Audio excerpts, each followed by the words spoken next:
It's Monday, January 16th. Wait, there are more documents? Seriously? We start here. President Biden's lawyers find more classified documents at his home in Delaware. These types of security violations are not really that uncommon. We'll talk to someone who used to investigate how papers like this wind up in the wrong hands. The new Congress is ready for its first rumble. One Republican called it a knife fight. Before they blow the roof off, we'll tell you everything you need to know about the debt ceiling. And half of Gen Z is still living with their parents. I'm not spending money on the gas bill. I am going to buy a $60 skincare, lotion. But it's not chuggy if you're slaying that retail therapy game. From ABC News, this is Start Here. I'm Brad Milkey.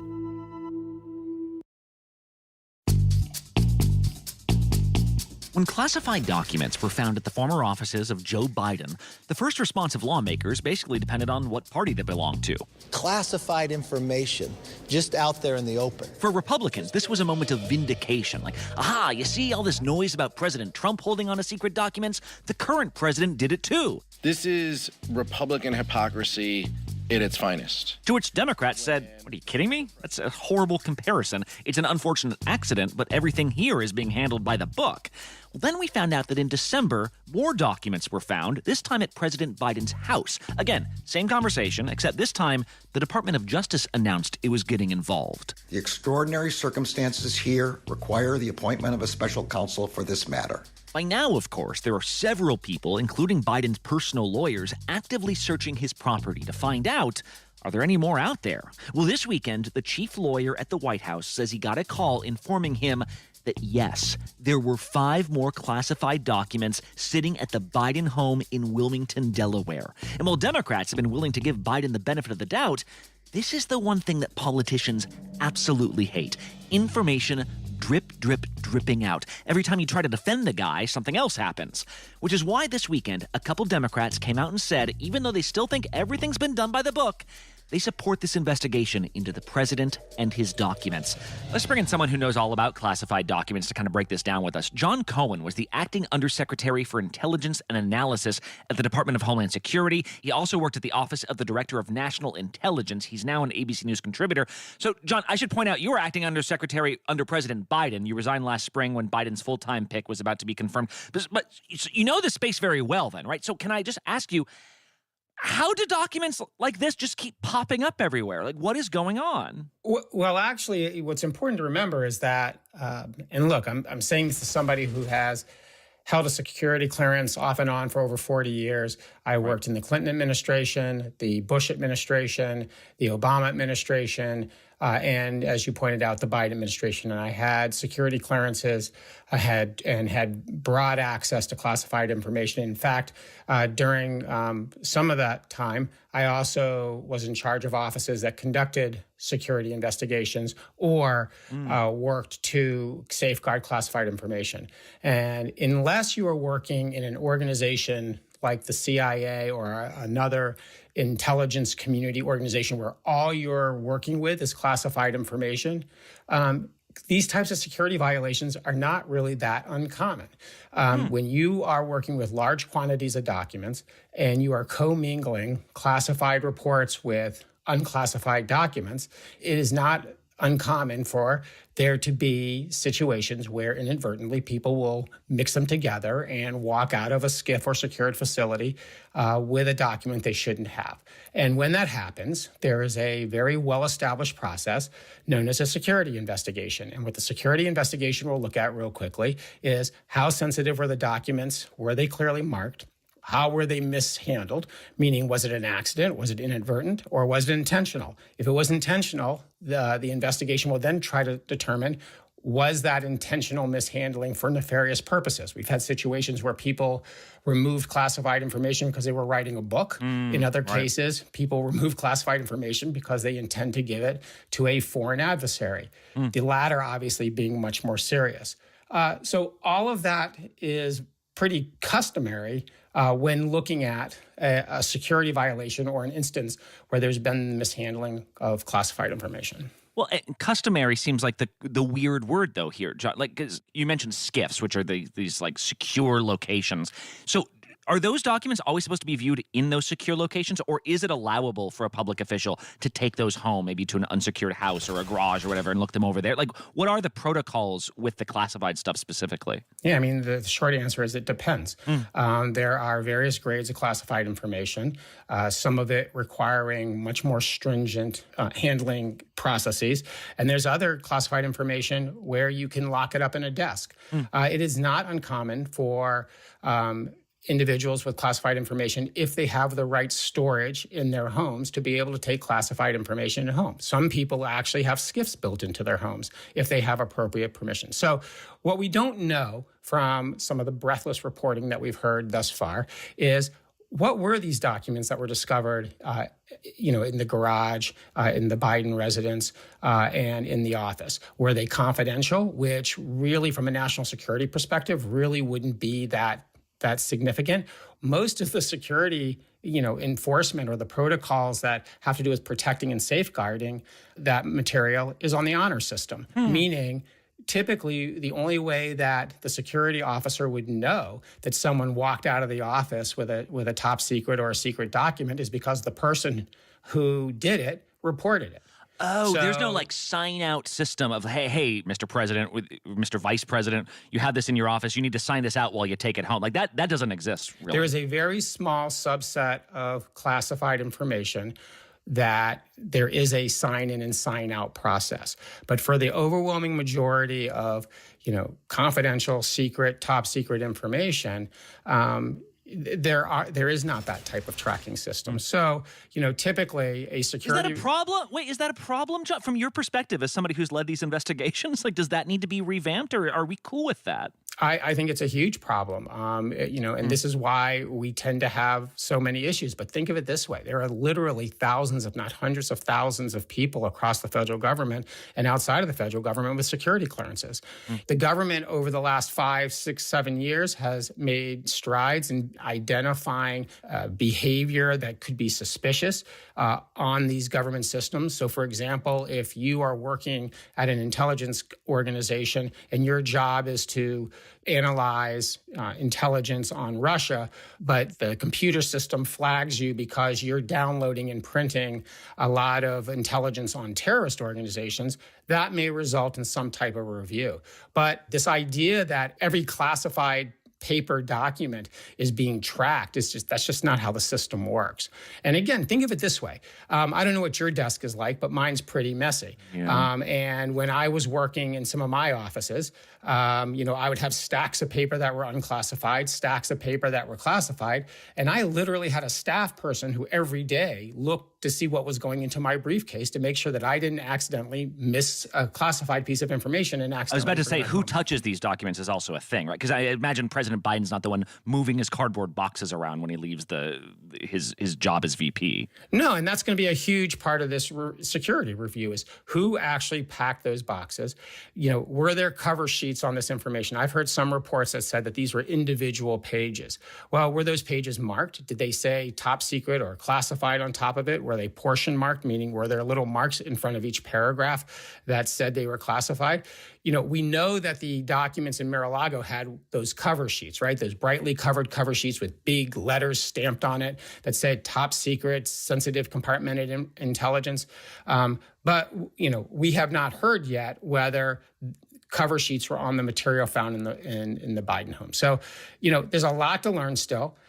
Security violations sound very, very nefarious, but in many cases, they're just accidents. In many cases, there are people who, were a little bit careless or maybe weren't as careful as they should be, and they accidentally mixed up some papers.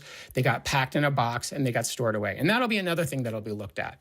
And it's being looked at in the Mar-a-Lago case involving former President Trump as well, is when those documents were secured at those locations, who had access to it? You just talked about thousands or hundreds of thousands of documents floating around. I mean, Bush, Clinton, Carter? Like, should they be checking their houses right now? How much of an issue do you think this is with other former presidents and vice presidents? I suspect that because of the visibility that the Biden case and the Trump case have generated, that you have a large number of former government officials, whether they be former presidents or others, who are looking in their basement at boxes that they've stored there since. Is that you? You're a former government official. Do you have boxes full of classified documents we should know about right now, John? Hey, Brad, when I left last time, I didn't want to bring anything with me. The only thing I took was a bottle of wine that one of my staffers gave me. I left everything else there. All right. John Cohen, formerly of DHS, now an ABC News contributor. Thank you so much. Nice to be with you. If House Speaker Kevin McCarthy thought he'd have time for a victory lap, well, that didn't last long. On Friday, Fed Chair Janet Yellen said the nation is coming dangerously close to defaulting on its debt unless it raises the debt limit. On paper, that deadline isn't a particular day of the week, it's a dollar figure, and Yellen now says we'll likely hit that number on Thursday, which means Congress needs to act real soon or we could see a financial crisis on the way. And yet, if we've learned anything from these last couple weeks, it's that House Speaker Kevin McCarthy might not quite have the arm-twisting muscles of his predecessors. Trish Turner is our lead producer on Capitol Hill. Trish, I need you to answer one question this week. Everything else is secondary. Please explain this to me like I'm a fourth grader. What is the debt limit? What is the debt ceiling? Well, happily, most fourth graders know what a credit card is. So think of it like that. The federal government has a credit limit, and currently it's about $31 trillion, so more than your average fourth grader, but it's coming dangerously close. Like you said, the government spent and spent and spent, and so now it needs to move that credit limit out further so it continued to pay the bills. Essentially, Congress imposes that limit on the federal government, and only Congress can pass legislation that lifts that limit beyond what it is now. A number of years ago, there began to be a fight with Republicans and Democrats. In Washington, more spending and more debt is business as usual. Well, I've got news for Washington. Those days are over. A lot of the fiscal hawks began to say, well, wait a minute, maybe this is a point of leverage. We could use this as a point where maybe we exact like deep spending cuts in exchange. So that really never happened. Well, like it's really bad to not let this happen. So that means Democrats have to cave on certain things. Yeah, you would think that they would.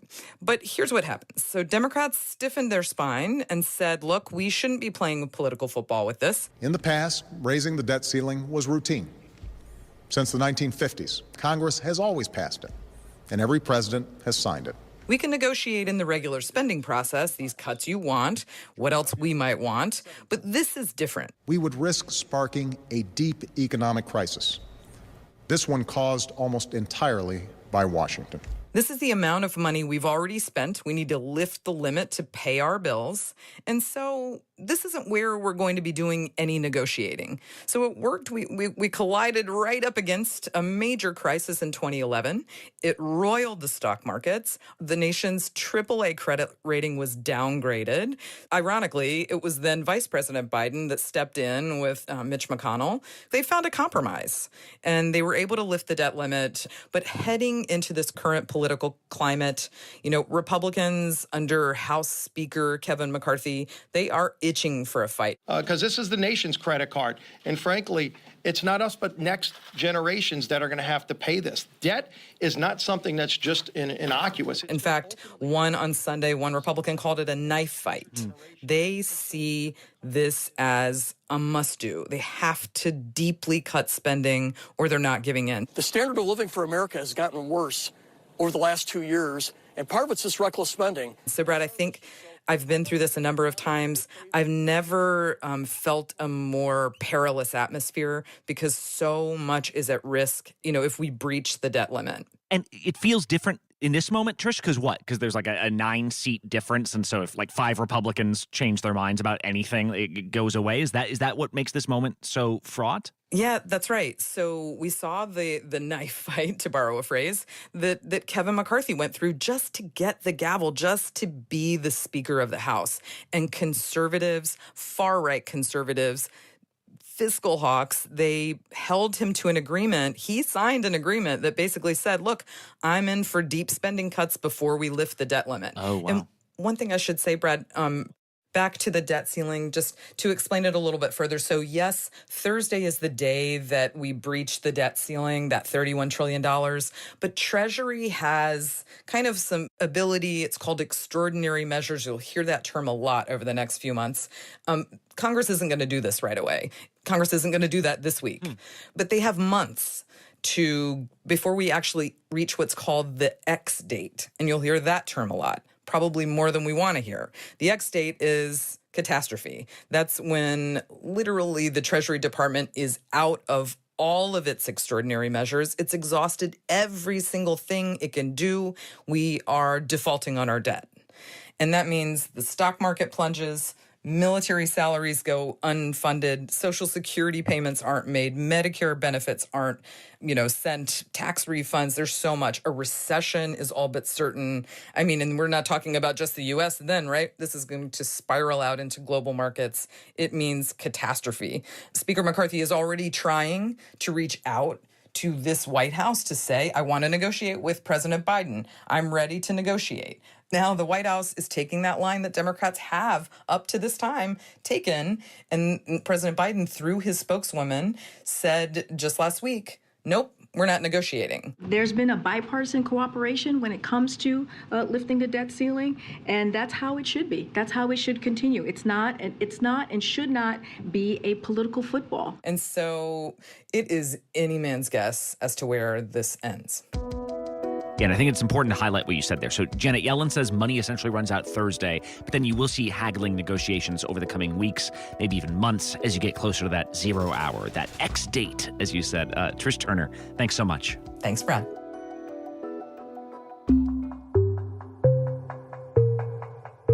You probably know this about me based on everything that comes out of my mouth. I'm an older millennial. I was graduating college right as the financial collapse was about to happen. And at the time, I was one of millions and millions of Americans who moved back in with their parents for 6 months while I lined up job prospects. My only goal, I remember, for those 6 months was to get out, to rent my own apartment. I saved money obsessively. I was beyond frugal. I was cheap. Well, now we're in what looks like the cusp of a recession. Prices are higher than ever. And once again, young people are living with their parents. But the big difference here is how much they're spending while they're living there. ABC's Elizabeth Schulze covers economics. And Elizabeth, this is kind of like a Gen Z twist on a pretty familiar story. It's a Gen Z twist on a story that we've seen when it comes to living at home. Almost half of young adults are living at home. And this is something that we've seen in previous times of recession. After the Great Recession, the number of young adults who moved back in with their parents spiked. We saw during the pandemic, a record number of people moved back in with their parents. They wanted to live closer to home. They might have lost their jobs. This is a trend, though, that's stayed really high. Right now, about 48% of people between the ages of 18 and 29 are living with one or more of their parents back at home. Living at home with your parents in your 20s is so underrated. We figured one day, this is stupid. You're paying rent over there. I'm paying rent over here. We could just come back together. My first job post-grad. I'm going into a recession. I'm living at home with my parents. We're all living at home. We're 26 and up and we're all still living at home. This is the case across the country, Brad. We see that in cities this is the case, but also in suburbs, in more rural areas. Generally, the data does show that places where rent is higher are where more people are living at home. So that gets to one of the key reasons why young adults are choosing to make this decision. And I talked to Lillian Zhang. My name is Lillian Zhang. I currently live with my parents. I don't have any siblings, so it's just the three of us. She's 22 years old. She graduated from college in California and decided to move back in with her parents in the Bay Area. I went to college at UC Berkeley, so very close to home, and I moved back home after finishing school. Ultimately, she was looking at the price of rent. It was $2,000 to $3,000 every month. And she said, that's too much for me. It makes more sense for me to be saving that money. So she's living at home. She says it's great. She's saving, but she's also spending her money, Brad. Well, as a millennial, I always remember peers describing being ashamed of living at home. Then the more you examine the financial collapse, the further you got away from it, you were like, oh, I have nothing to be ashamed of because there were these economic forces victimizing millions of people. But it's interesting to see these people you spoke to be like, I'm sorry, I don't even understand the need in the first place to participate in this rental economy with bad roommates and scrimping and saving. And I'm like, I had never thought of it that way. Some of the idea, some of the consensus is that, look, why spend the money on rent when you can save it and spend it towards things that might benefit you more in your day-to-day life? A lot of it goes to my personal spending, like eating out, hanging out with friends, the occasional travel, which is probably around twice a year. People are spending their money on travel. They're saving up the money for travel experiences. And in an interesting twist here, Brad, analysts at Morgan Stanley actually say that these young adults living at home are helping contribute to the sale of luxury products. Yes, I definitely don't feel as guilty when it comes to buying some things to treat myself. They're saving enough money on rent that they're actually buying luxury clothes, handbags, that they're spending money on beauty supplies. So they're actually contributing to this kind of boom for the luxury market because they're this whole kind of generation that has freed up their budgets for those daily necessities like rent or groceries even by living at home.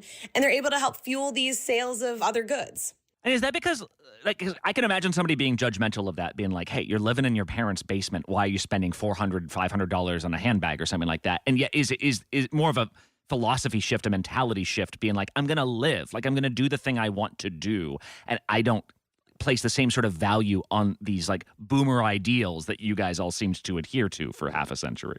That's exactly what some of these people told us. So we also spoke with Fabian Flores. My name's Fabian Flores, and I live in Orange County, California, specifically in Santa Ana. He's 29 years old. He's been living with his parents in California and his 3 siblings too, by the way. He's been living there his whole life. And he said that really his mindset right now is that because he's home, he has a full-time job. He does chip in when he needs to for his parents. He helps contribute at home.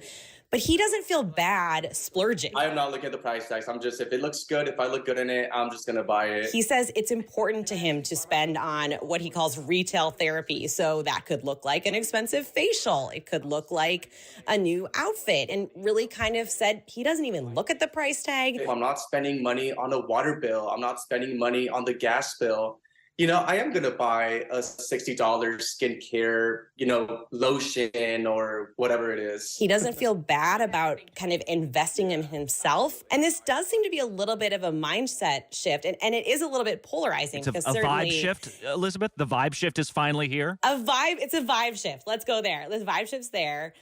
And, you can see the other side where historically out of school, the goal is to move out. The goal is to kind of be on your own, be independent. But what Fabian told us is really part of it is cultural for him. So I'm Mexican, and like the Mexican culture, people don't leave their home at such a young age versus in the American culture at 18, you go off to college and you find your own apartment or you dorm or whatnot. One of the themes from talking to these people, as well as to kind of economists, is until there are kind of broader solutions that look at how expensive housing is in the U.S., this is a trend that's probably going to continue. Yeah, so interesting how in 2008, people sort of realizing like, oh, this is really about like the larger housing market than avocado toast. And now it's more about, again, the housing market compared to Telfar bags or whatever. I'm, again, clearly out of my depth here, old millennial. Elizabeth Schulze, thank you so much. Thanks so much, Brad. And one last thing. We're coming to engage in dramatic, non-violent action to call attention to the gulf between promise and fulfillment. Today, of course, is Martin Luther King Day, and it's almost strange to think how young this holiday is. In fact, this year marks 40 years since President Ronald Reagan signed it into law. His life cut short at the age of 39. But those 39 short years had changed America forever. That's right, 1983 didn't even take effect until 86. The efforts to make it a federal holiday go back to 68. People were talking about it even then. That's Nelson George, a filmmaker, music critic, and a writer specializing in Black history. John Conyers, who was a congressman from Detroit, and Senator Edward Brooke, who was a Republican, but a Black Republican from Massachusetts, were the initial forces behind it. We're raising the legitimate issue of a Black person having a holiday, and King is doing that work. And he says, considering how relatively recent this all was, it's amazing how easily the very creation of this day can be overlooked. For example, the involvement of Stevie Wonder. Throughout every one of his albums, without a doubt, there was always at least one or maybe two songs that be construed as social commentary songs. Living just enough for the city. Stevie Wonder is known for many, many great songs. Everyone's got their favorite. But on a given day, perhaps the song of his that gets sung the most by regular people across the country is the one simply titled Happy Birthday. Over the last 40, 50 years, whatever, that song has lost some of its meaning to people. People I know that song. I know the Happy Birthday song. Yeah, so everyone knows it as Happy Birthday to you. And, people call it the Black Happy Birthday. But if you could dig into the lyrics, it's a very explicit song about celebrating King. At this point, Stevie Wonder was a huge star, and he was going all in on getting a day on the calendar to recognize King. So in January of 1981, he brought this new song of his and a huge crowd to Washington for a massive rally. I went down to D.C. I had just got my first 9-to-5 job as a journalist. I was working at a publication called Record World. What I remember is it being very cold, and I'm, outside. I got into about the middle of the pack. I just remember him talking and, very passionately about the need for this holiday. As an artist, my purpose is to communicate the message that can better improve the lives of all of us. It had a profound effect. In 1982, Stevie Wonder returned, this time with a petition that included more than 6 million signatures demanding this day be recognized. We understand why we are here and what we must do. By 1983, 40 years ago this year, Wonder decided not to hold his big shindig. Instead, he went inside the Capitol to advocate at a legislative session. And continue to be in Washington until the bill was passed. There was pushback here, from the cost of shutting down the federal workforce for a day to claims about King's character that often sounded like thinly veiled racism. The other argument against it was a little more substantial, which is he was never elected official. Why are we giving a private citizen this holiday? I would have preferred a day similar to, say, Lincoln's birthday, which is not technically a national holiday. And the only other person I believe who had a national holiday at that time who wasn't was Christopher Columbus. And this, Nelson George says, is key to understanding why Martin Luther King Day is so unique. It doesn't just commemorate a person or a singular event. It takes a historical concept, a movement, and cements it in the national conversation. It means every year the country has to discuss civil rights. If you talk about Dr. King, then why are we talking about Dr. King? It leads to a discussion about history that I think that a lot of places in the country would rather not talk about. It also highlights how regular people can make a difference. You don't have to be an elected official or a war hero in this country. From a blind musician to a woman taking her seat on a bus or a reverend from Atlanta, Georgia, the time is always right to do right. May you have a memorable Martin Luther King Day wherever you are today. I'm Brad Milkey. See you tomorrow.